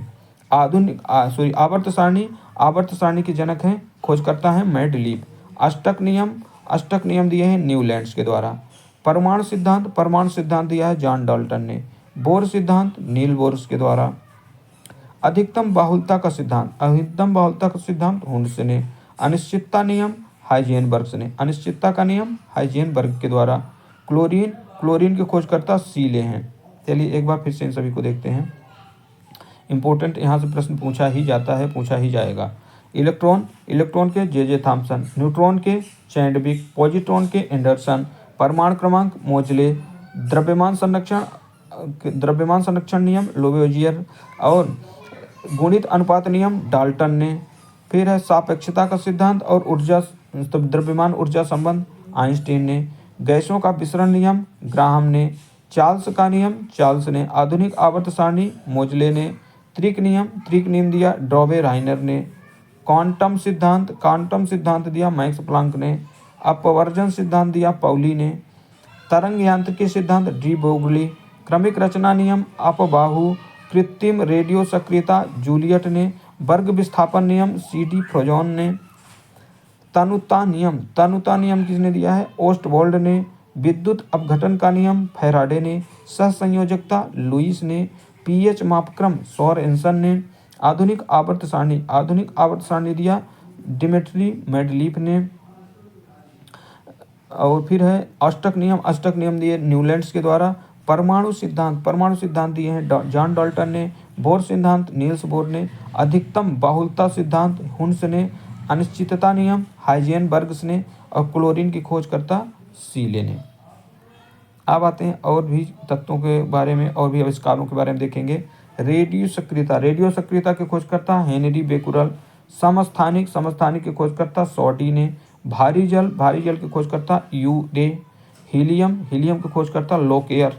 हीलियम की खोज किसने किया? लोकेयर ने। ऑक्सीजन के हैं प्रिस्टले और सीले ने जो है ऑक्सीजन खोजा। सोडियम और पोटेशियम के डेबी हैं। फिर आ जाता है रेडियम के खोजकर्ता हैं मैडम क्यूरी और उनके जो एक पति है मैडम क्यूरी के साथ, तो वो क्यूरे दंपति हो जाते हैं। फिर थोरियम है बर्जिलियस, तो थोरियम के खोजकर्ता बर्जिलियस। यूरेनियम के हैं क्लैप्रोथ। फिर है प्रोटॉन और नाभिक की खोज किए थे रदरफोर्ड के द्वारा। मेसोन की खोज की गई जापान के युकावा के द्वारा। स्थिर अनुपात नियम दिया था किसने? प्राउस्ट के द्वारा दिया गया। फिर है व्युत्क्रम अनुपात नियम दिए रिचर ने। प्रकाश विद्युत प्रभाव दिया गया हेनरिक हर्ट्ज के द्वारा। वैद्युत संयोजकता कौशल के द्वारा। उत्प्रेरण बर्जिलियस के द्वारा। हाइड्रोजन कैवेंडिश के द्वारा। नाइट्रोजन डैनियल रदरफोर्ड के द्वारा। और आर्गन की खोज रेग्जे रैले के द्वारा। फिर है मैग्नीशियम की खोज डेबी के द्वारा किया गया। फिर है कैल्शियम की खोज भी डेबी के द्वारा। फिर अवेगाडो की परिकल्पना किसके द्वारा? अवेगाडो के द्वारा। बॉयल का नियम दिया रॉबर्ट बॉयल ने। आंशिक दाब का नियम दिया डाल्टन ने। परासरण दाब का नियम बर्कले ने। और पोलेनियम की खोज किसने की? मैडम क्यूरी ने। एक बार फिर देख लेते हैं, ये सभी बहुत इम्पोर्टेंट हैं। तो आ जाता है रेडियो सक्रियता है हेनरी बेकुरल। समस्थानिक सॉडी ने। और भारी जल यूरे के द्वारा। हीलियम लोकेयर के द्वारा। ऑक्सीजन प्रिस्टले एवं सीले के द्वारा। सोडियम और पोटेशियम डेबी के द्वारा। रेडियम क्यूरी दंपति ने। थोरियम बर्जिलियस के द्वारा जो है थोरियम की खोज की गई। यूरेनियम क्लैप्रोथ के द्वारा। प्रोटॉन और नाभिक की खोज रदरफोर्ड के द्वारा। मेसोन की खोज युकावा। स्थिर अनुपात नियम दिया प्राउस्ट ने। व्युत्क्रम अनुपात नियम दिए हैं रिचर ने। प्रकाश विद्युत प्रभाव हेनरिक हर्ट्ज के द्वारा। विद्युत संयोजकता कौशल ने। उत्प्रेरक की खोज बर्जिलियस ने। हाइड्रोजन की कैवेंडिश ने। नाइट्रोजन की डैनियल रदरफोर्ड ने। आर्गन की खोज रेग्जी और रैले ने। मैग्नीशियम और कैल्शियम की खोज डेबी के द्वारा की गई। अवेगाडो परिकल्पना दिया अवेगाडो के द्वारा। बॉयल का नियम दिया रॉबर्ट बॉयल ने। आंशिक दाब नियम डाल्टन के द्वारा। परासरण दाब नियम बर्कले के द्वारा। पोलेनियम के द्वारा मैडम क्यूरी के द्वारा। अब आते हैं रासायनिक पदार्थों का व्यापारिक नाम और रासायनिक सूत्र देख लेते हैं। साधारण साधारण नमक का रासायनिक नाम क्या है? Sodium chloride. सोडियम क्लोराइड का सूत्र क्या है? NaCl। NaCl सोडियम क्लोराइड का रासायनिक सूत्र हो गया। Baking soda. बेकिंग सोडा होता है सोडियम बाइकार्बोनेट, सूत्र होता है NaHCO3। फिर है धोवन सोडा। धोवन सोडा को रासायनिक पदार्थ होता है sodium carbonate, sodium Na2CO3 dot 10H2O। Caustic soda. Caustic soda sodium hydroxide. Sodium hydroxide रासायनिक पदार्थ है कॉस्टिक सोडा का। कॉस्टिक सोडा का सूत्र होता है NaOH। इस कॉस्टिक सोडा से जो है साबुन वगैरह बनाए जाते हैं। सुहागा, जिसका रासायनिक नाम होता है बोरेक्स। बोरेक्स जो होता है इसका सूत्र होता है Na2B4O7 डॉट 10H2O। फिटकरी। फिटकरी का रासायनिक नाम होता है पोटेशियम एल्यूमिनियम एल्फेट। इसका सूत्र होता है K2SO4 डॉट Al2SO4 फिर डॉट 24H2O। सोडा। सोडा का रासायनिक नाम पोटेशियम नाइट्रेट KNO3। विरंजक चूर्ण। विरंजक चूर्ण का रासायनिक नाम ब्लीचिंग पाउडर, सूत्र होता है CaOCl2 को होल्ट वाइज। फिर है चूने का पानी। चूने का पानी में कैल्शियम हाइड्रोक्साइड CaOH का होल्ट वाइज। फिर है जिप्सम। जिप्सम होता है कैल्शियम सल्फेट। कैल्शियम सल्फेट का सूत्र होता है CaSO4 dot 2H2O। Plaster of Paris. Calcium sulphate hemihydrate, सूत्र होता है CaSO4 डॉट हाफ H2O। चौक। चौक का रासायनिक नाम होता है कैल्शियम कार्बोनेट। कैल्शियम कार्बोनेट का सूत्र होता है CaCO3। फिर आ जाता है बिना बुझा हुआ चूना। बिना बुझा हुआ चूना कैल्शियम ऑक्साइड CaO। चूना पत्थर कैल्शियम कार्बोनेट CaCO3। संगमरमर। संगमरमर का क्या होता है? Calcium carbonate. कैल्शियम कार्बोनेट का सूत्र होता है CaCO3। नौसादर। नौसादर का होता है ammonium chloride. Ammonium chloride NH4Cl। फिर है लाफिंग गैस। लाफिंग गैस का रासायनिक नाम नाइट्रस ऑक्साइड N2O। लाल सिंदूर या रेड लेड, इसका रासायनिक नाम होता है लेड परऑक्साइड और Pb3O4 इसका सूत्र होता है। नमक का अम्ल। नमक का अम्ल रासायनिक नाम होता है हाइड्रोक्लोरिक अम्ल, सूत्र होता है HCl। अम्लराज, जिसमें नाइट्रिक अम्ल और हाइड्रोक्लोरिक अम्ल मिलाया जाता है, इसका सूत्र बनता है HNO3 प्लस 3HCl। जल गैस। जल गैस में क्या होता है? कार्बन मोनोऑक्साइड और हाइड्रोजन गैस का मिश्रण होता है, तो इसमें CO plus OH। Bauxite. Bauxite होता है हाइड्रेट एल्यूमिना, इसका सूत्र होता है Al2O3 डॉट 2H2O। शुष्क बर्फ। शुष्क बर्फ होती है ठोस कार्बन डाइऑक्साइड, सूत्र होता है इसका CO2। मैग्नीशिया। मैग्नीशिया होता है मैग्नीशियम ऑक्साइड। मैग्नीशियम ऑक्साइड का सूत्र MgO। Black zinc. Black zinc क्या होता है? जिंक सल्फाइड होता है, सूत्र होता है ZnS। भारी हाइड्रोजन ड्यूटेरियम ऑक्साइड, उसका सूत्र होता है D। भारी जल। भारी जल में होता है ड्यूटेरियम ऑक्साइड और भारी जल में होता है D2O। फिर होता है सिलिका। सिलिका का रासायनिक नाम होता है सिलिकन डाइऑक्साइड, सूत्र होता है SiO2। Marsh gas. Marsh gas में होता है मीथेन। मार्स गैस का रासायनिक नाम मीथेन और CH4 इसका सूत्र होता है। सिरका। सिरका होता है एसिटिक अम्ल और तनु अम्ल का मिलयन होता है CHCOOH, इसका जो है सूत्र होता है। तो दोस्तों हमने केमिस्ट्री को पूरा कंप्लीट कर दिया है और इसके दोनों पार्ट आप देख लीजिएगा। फर्स्ट पार्ट भी है, सेकंड पार्ट भी है, और दोनों पार्ट अगर आप देख लेते हैं तो केमिस्ट्री के जितने भी टॉपिक हैं वो सभी आपको एक बार अच्छे से रिवाइज हो जाएंगे और आपकी तैयारी जो है वो काफ़ी अच्छी हो जाएगी आपके दूसरों के मुकाबले। तो आप लगातार हमारे यूट्यूब चैनल से भी जुड़े रहें, आपको ज़रूर काफ़ी सारा बेनिफिट मिलता रहेगा। कुछ ना कुछ वीडियो नियमित हम आपको प्रोवाइड करते रहेंगे। तो आज के जुड़ने के लिए आप सभी को बहुत बहुत धन्यवाद। जय हिंद, जय भारत।